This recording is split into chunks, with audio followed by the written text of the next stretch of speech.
Okay, kale nkwaniriza kasubira oli bulungi. Ebyo nno bino bibaddewo ku makyaga olwaleero wano. Tubadde ku kitebe National Unity Platform wano e Kavule ng'ebintu gye bitambulira. We bityo ekitebe kya poliisi, ekitebe kya National Unity Platform kizingiddwako aba poliisi, Uganda Police, era nga awo woolabira awo emmotoka y'omubaka omubaka Zaake Francis Butebi emaze okutwalibwa ku poliisi era akwatibwa. Tulabyeko ne kansala omu, kansala Mubiru James owa Lubaga, naye ng'akwatibwa.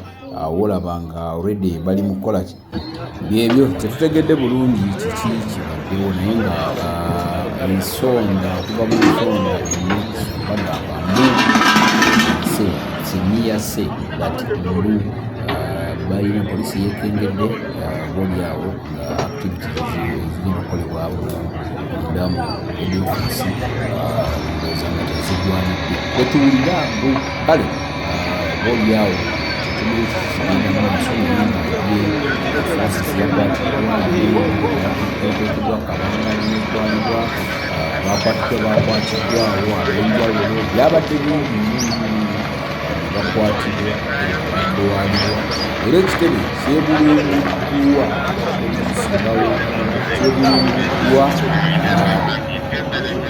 ekitebe ekyebulunguddwa poliisi abantu ab'enjawulo balemesa giteekayo naye wano akyabalemeseza tebasobola giteekako newano we are recording something National Unity Platform ekitebe kikulu wali kiri Kavule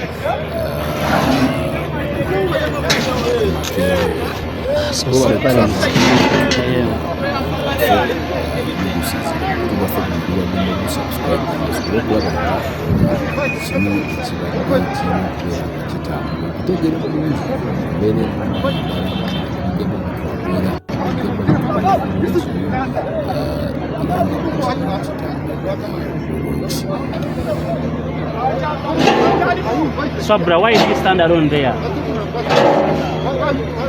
I'm shooting him with the journalist.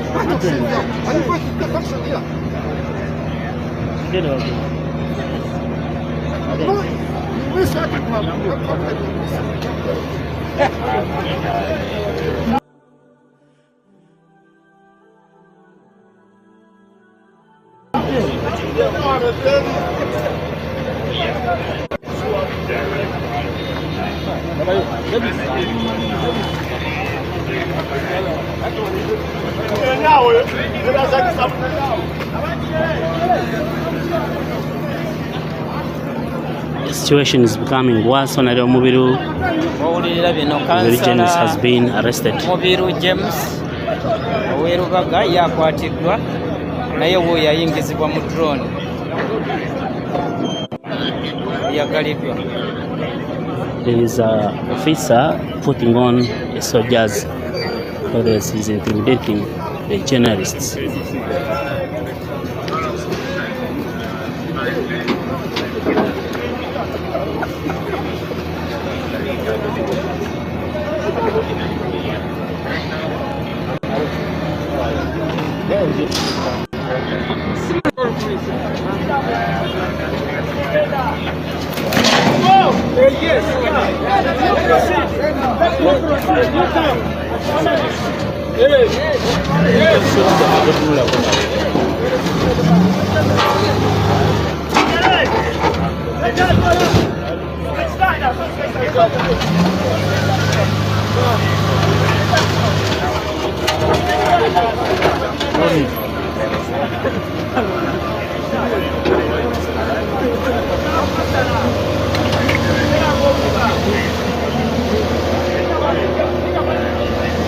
Kyabalemeseza gitwala.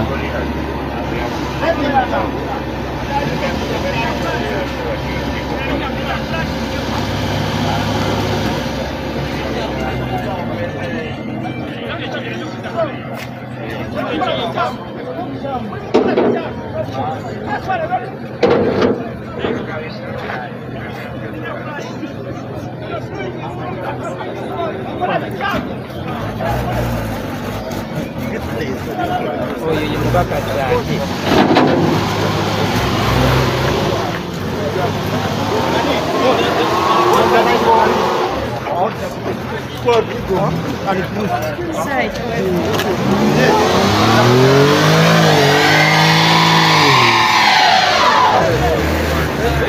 Boss, is your car? Yes. Police, you're mad! Police, you're mad! What you're doing is wrong! You're mad! You're mad! How can you block me from accessing my office? What have I done? Tell us everything and why you're blocking us!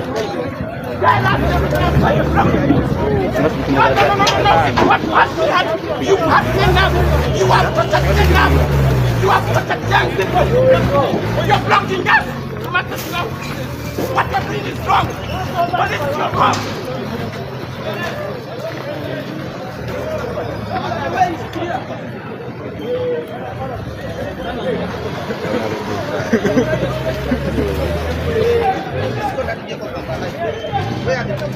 Let it be taken to CPS.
Deployment is too intense, it's high.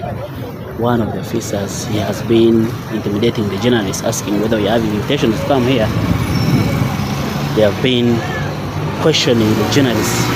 He was a soldier from UPDF covering himself with the masks, asking whether we have the intention, whether we have the invitations to come here and cover the function, which we don't know which function he was trying to make. He even told one of the journalists, that is Swabromuksa, that tusobola kukuba n'ebyo by'okutte ebitakugasa.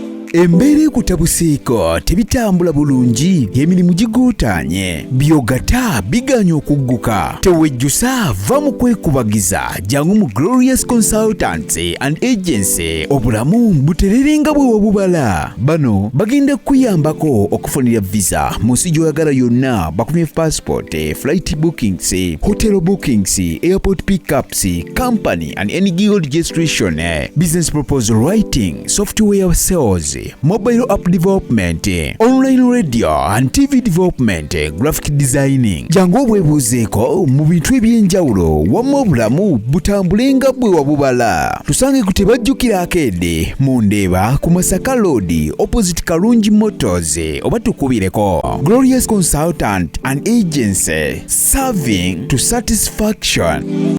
oyagala okuteekerateekera omukolo ogw'obuvunaanyizibwa ngenda mu bannaffe aba Top Care Restaurant abasangibwa e Nalukolongo ku kizimbe ky'Amakanga wano ku Masaka Road nga balina abafumbi abatendeka obulungi ate nga bateekateeka emikolo egya buli kika. Bannaffe aba Top Care Restaurant bakola ne outside catering saako ne delivery. Emmere ekutuukako awo wennyini w'oli. Kola order yo kati opiyo kuba ku nnamba y'essimu eno bakubire ku noti 7 noti 1 28 55 25 oba noti 772 34 43 Bannaffe aba Top Care Restaurant bakola omukolo gwo n'otaguddamu.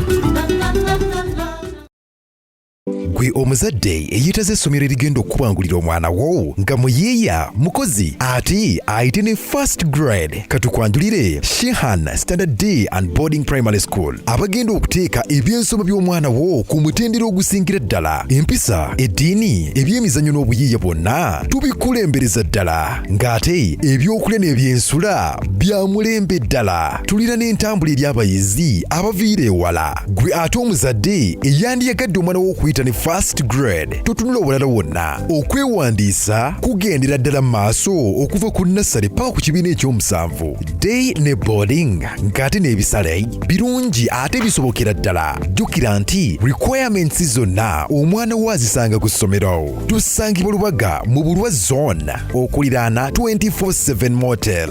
Gwe ayagala okumanya ebisingawo tukubire ku noti 773 73 359 ne noti 757 noti 6 26 96. Shehan Standard Primary School. We invest in education.